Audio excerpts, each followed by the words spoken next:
Hello अस्सलाम वालेकुम and welcome to reaction blast YouTube channel. आज रिएक्शन ब्लास्ट होने जा रहा है इकरा यानी एस्ट्रोलॉजी की मेहंदी का।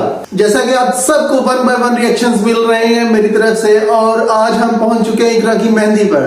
सो नेक्स्ट आने वाले भी इनके फंक्शंस इंशाल्लाह हम जरूर कवर करेंगे और आपको अपने इसी तरीके से मजे मजे के रिव्यूज देंगे और खट्टे मीठे रिव्यूज आपके साथ शेयर करते जाएंगे। अगर आपने अब तक मेरे यूट्यूब चैनल को सब्सक्राइब नहीं किया तो सबसे पहले इसको सब्सक्राइब कर दे, वीडियो कर दे लाइक और करते हैं स्टार्ट आज का रिव्यू। इकरा के ब्लॉग का स्टार्ट होता है अपनी सफाई देने से कि आज मैं लेट उठी। किसी ने पूछे आपसे क्या लेट उठी?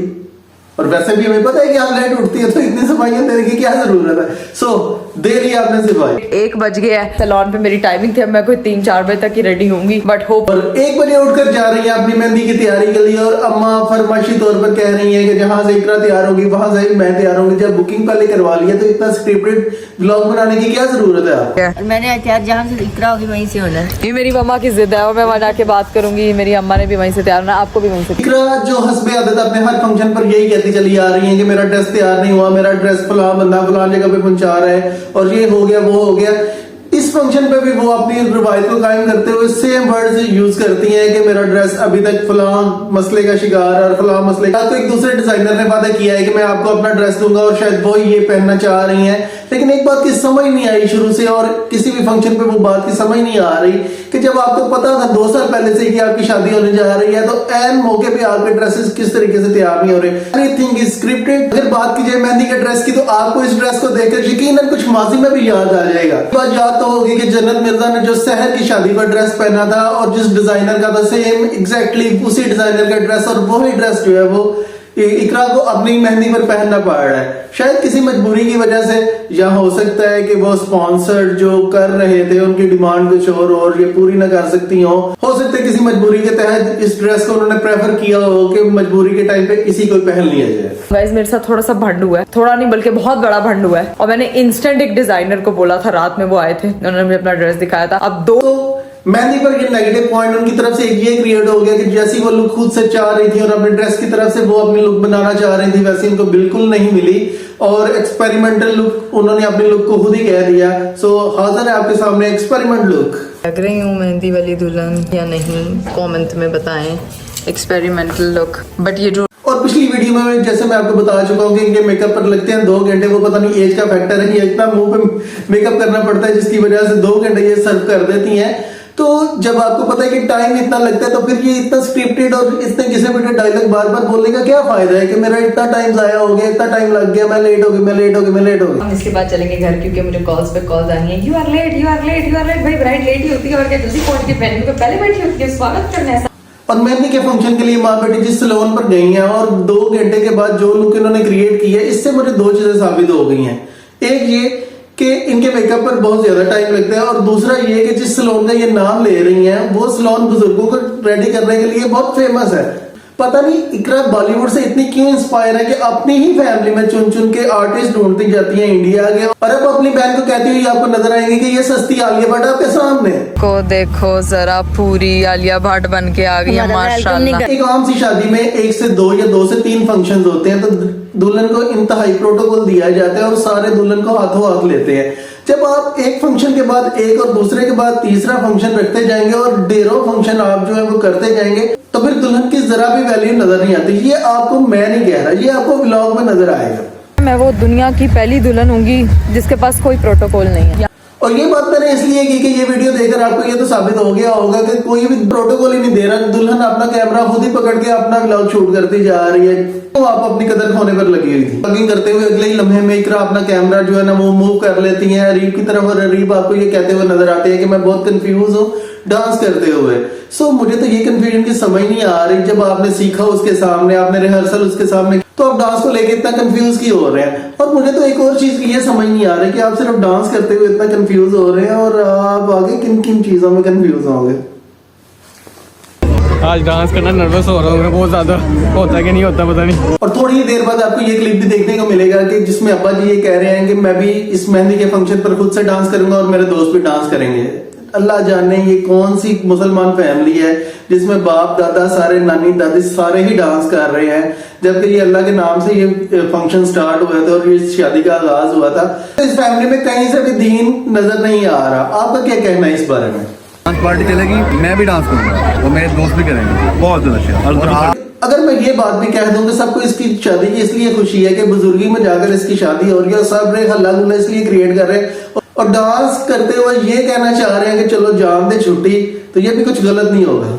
अगले सीन में आपको दुल्हन की बहनें जो है उनकी एंट्री नजर आएगी। वो एक बहुत ही खूबसूरत रिक्शे में और एक अलग सी लुक के साथ वो मेहंदी के फंक्शन पर एंटर होती हैं और अपने सर पर उन्होंने कुल्ला पहना हुआ है सारी बहनों ने। मजा तो बहुत आया, एक ऑसम सी लुक थी, लेकिन वहां पर सारा मजा किरकिरा कर दिया अपने व्लॉग में इकरा ने। और इकरा मैडम खुद से ये सफाइयां पेश करती हुई या लोगों को समझाती हुई नजर आती हैं। ये जो कुल्ले के साथ इन्होंने ट्रेडिशनल लुक बनाई हुई है, ये प्योर पंजाबी होने की निशानी है। सो इतनी सफाइयां देने की आपको जरूरत नहीं थी। क्या हमें नहीं पता या आपको नहीं पता? पागल हो गई, तो कुल्ले पहने हुए सबने, ठीक है, और इन सबने ऐसे एंट्री करनी है, वो सही में पंजाबी कुड़ियां नहीं जन जाती हैं उस तरह। भाई मुझे इस चीज की समझ बिल्कुल नहीं आ रही कि कौन सा कीड़ा है भाई, कौन सा कीड़ा आपको तंग कर रहा है, बड़े से लेके छोटे तक। लड़कों की शादी में घर वालों को डांस करते हुए तो हमेशा से हम लोगों ने देखा है कि लड़के की शादी में हर थोड़ी सी मूवमेंट के बाद जो आपको सारे डांस करते हुए नजर आते हैं या मुख्तलिफ तरीकों से मुख्तलिफ अंदाजों से सबका डांस निकलता जा रहा है, तो मुझे तो इस चीज की समझ नहीं आ रही कि एक लड़की की शादी है तो सारे इस तरीके से क्यों ऑड सा बिहेव कर रहे हैं। और बिल्कुल मेरे वर्ड्स की तरह इस सीन में भी आपको इकरा एंट्री के टाइम खुद से डांस करती हुई नजर आती हैं।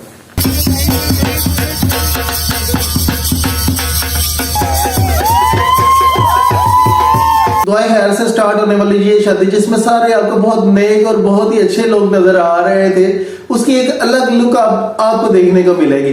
वो फिक्रा आपको याद है ना, 900 चूहे खा के बिल्ली हज को चली, तो बिल्लियां सारी हज को जा रही हैं। यहां पर देखिएगा,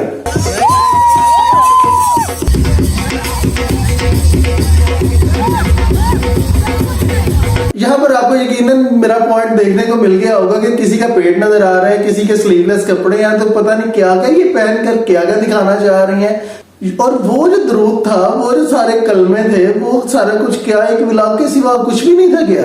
वो जो लोग एक बात करते हैं कि अगर पैसा आता है तो वो शर्मा भैया को अपने साथ ले जाता है, तो क्या वो बात सच होती है? यहाँ पर आपको नजर नहीं आ रही कि वालिद भी इस शादी में है, माँ भी इस शादी में है और दीगर इतने लोग इस शादी को अटेंड कर रहे हैं, उसके सामने इस तरह की बेहूदगी और लड़की अपने खामद और अपने वालिद के सामने नाचती फिर रही है सारी की सारी। और पर दुल्हन जो सारा कुछ करती जा रही है। और सबसे अहम बात है वो ये है कि जिस तरीके की इन्होंने ड्रेसिंग की है, स्लीवलेस, और दुल्हन का कभी पेट नजर आ रहा है और कभी कुछ कर रही है और वो पेट नजर आने वाले ड्रेस के साथ खुद से नाचती फिर रही है। क्या ये हमारा ट्रेडिशन है? क्या एक मुसलमान फैमिली के लिए ये करना सब कुछ मुनासिब है? तो अगले ही सीन में आपको ज़ैनब ये कहती हुई नजर आती है कि shoot is more important than the food. So आज जो बात एक डकी छुपी थी वो तो खुलकर सामने आ गई कि कारोबार लिया जा रहा है इस पूरी शादी के ऊपर। और पर पर्सन जो मैंने पिछली आपको वीडियो में कहा था कि एक ही फंक्शन को 5 कैमरों के साथ ब्लॉक करके उसे कैश किया जा रहा है, तो वो खुलकर बात सामने आ चुकी है कि यहाँ पर भी वो स्पॉन्सर जो टीमें हैं वो पहुंची हुई हैं और हर बंदे का अलग से शूट हो रहा है। सो इसी थ्रू आउट स्टार्ट से लेकर एंड तक कैश किया जा रहा है। सब लोग खाना खाने में बात शूट कराई थी। Shoot is more important then food, तो हम लोग अब जाते हैं खाना खाते हैं। बहुत से पिछले फंक्शंस में होने वाली बात यहाँ पर थोड़ी सी चेंज हो चुकी है, वरना वही डायलॉग में खाना खुल गया फिर से कहना चाह रहा था, लेकिन इस दफा मुझे मौका नहीं मिला कि मैं वही डायलॉग इकरा की तरफ से दोबारा कहूँ। लेकिन यहाँ पर हो चुकी है ड्यूटी थोड़ी सी चेंज। इवेंट मैनेजर जहाँ पर आपको डकी भाई नजर आएंगे। और आज खाने में जो है पुलाव है, साथ पालक है, बड़ी मजे का ठीक है, क्या सॉफ्ट चिकन है इसका, और साथ हमारे पास सलाद है। मजा आ गया। कैसा लगा खाना? फिर अब फंक्शन हो चुका है अपने एंडिंग मोमेंट की तरफ, तो यहाँ पर आपको एक अलग से एक डिफरेंट अनाउंसमेंट सुनने को मिलती है। जैसा कि किसी एयरपोर्ट पर लॉस अनाउंसमेंट की जाती है कि फलां पैसेंजर जो है वो मिसिंग है, अगर वो एयरपोर्ट पर है तो आपका वेट किया जा रहा है, आप अपना लगेज लेकर पहुंच जाएं। तो यहाँ पर भी एक वैसे ही अनाउंसमेंट आपको सुनने को मिलता है कि फातिमा आपको ये कहती हुई नजर आती है कि जिन जिन ने डांस में पार्टिसिपेट किया था, जो हमारे साथ 6 महीने से इसकी तैयारी कर रहे थे, यानी कि जो जरा सिंह वहां के अंदर 6 महीने से भरे जा रहे थे, उसको दिखाने का टाइम आ चुका है। सो जिन जिन ने पार्टिसिपेट करना था या किया हुआ तो वो जल्दी से स्टेज पर पहुंच जाए ताकि हमारी 6 महीने की मेहनत पर पानी न पड़ जाए। जिन जिन लोगों ने डांस करना है वो इधर आ जाए सारे।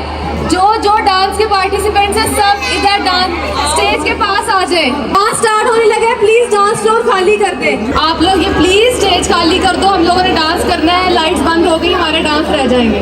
हम 6 महीने से उसी की तैयारी कर रहे हैं यार। यहाँ पे अपने डांस के जलवे दिखाने के बाद फंक्शन अब पहुंच चुका है कवाली नाइट की तरफ। तो कवाली आपको सुनने के लिए कवाली मिलती है कि दुल्हन का तो दिल दीवाना लगता है, मगर यहाँ पर सारा कुछ उल्टा है जनाब। यहाँ पर तो दिल दीवाना लड़के का लग रहा है और जो इकरा है वो तो टोटली बावली लग रही है जनाब। अगले सीन में आपके सामने स्टार्ट होती है सस्ती एक्टिंग।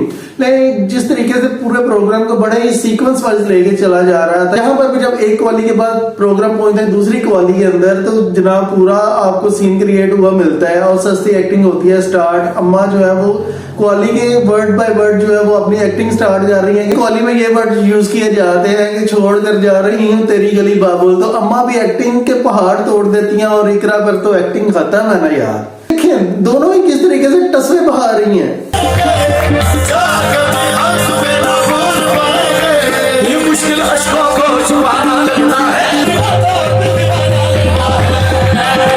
फंक्शन तो हो चुका है खत्म। इतने में इकरा कमल आपको अपनी फैमिली की तरफ जाती हुई नजर आती हैं और ये कहती हुई आपको नजर आएंगी कि मेरा फंक्शन के बाद रंग बिरंगे चावलों की तरह बिखरा हुआ पड़ा हुआ है। शूटर वो देखे मेरा रंग बिरंगा खानदान, ऐसे लग रहा है वो मीठे चावल पके हुए हैं। चले जितनी देर में मुर्गी चुनती है इन चावलों को हम करते हैं अपने रिव्यू का एंड। तो जरूर कमेंट में बताइएगा, अपनी राय दीजिएगा कि आपको कैसा लगा हमारा रिव्यू।